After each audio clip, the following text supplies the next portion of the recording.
இறை வார்த்தை இன்று நவம்பர் 21.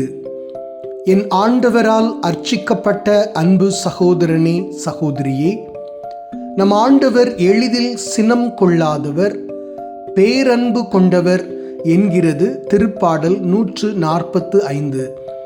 அப்படிப்பட்ட ஆண்டவரே கோபம் கொள்கிற நிகழ்வை இன்றைய நற்செய்தி நமக்கு எடுத்துரைக்கிறது. நம் ஆண்டவர் இயேசு எருசலேம் ஆலயத்தை வியாபார தலமாக மாற்றியவர்களை கோபம் கொண்டு துரத்துகிறார். தன்னை துன்புறுத்தி சிலுவையில் அறைந்தவர்கள் மேல் கூட கோபப்படாமல் அவர்களை மன்னிக்கச் சொல்லி இறை தந்தையிடம் வேண்டிய ஆண்டவர் இறை இல்லம் அவசங்கைக்கு உள்ளான போது கோபம் கொள்கிறார். ஏன் இந்த கோபம்? எருசலேம் தேவாலயத்தில் 4 பகுதிகள் உண்டு.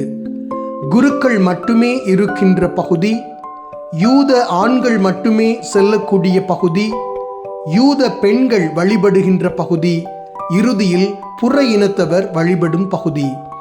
இந்த புற இனத்தவர் வழிபடும் பகுதியில்தான் வியாபாரங்கள் நடந்தன.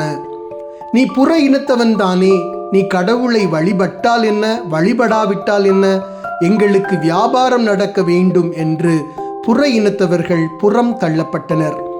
அதனால்தான் இயேசு கோபம் கொண்டு வியாபாரிகளை துரத்துகிறார். நமது செயல்பாடுகள் பிறரை இறைவனிடம் கூட்டி வர வேண்டுமே ஒழிய ஒருபோதும் பிறரை ஆண்டவரிடமிருந்து பிரிப்பவர்களாக நாம் இருக்கக்கூடாது. எனவே இன்று ஆண்டவரின் அன்பு அரவணைப்பில் நாமும் குடிபுகுவோம். பிறரையும் அவரிடம் அழைத்து வரும் அன்பு மக்களாக இருப்போம். God bless you. Amen.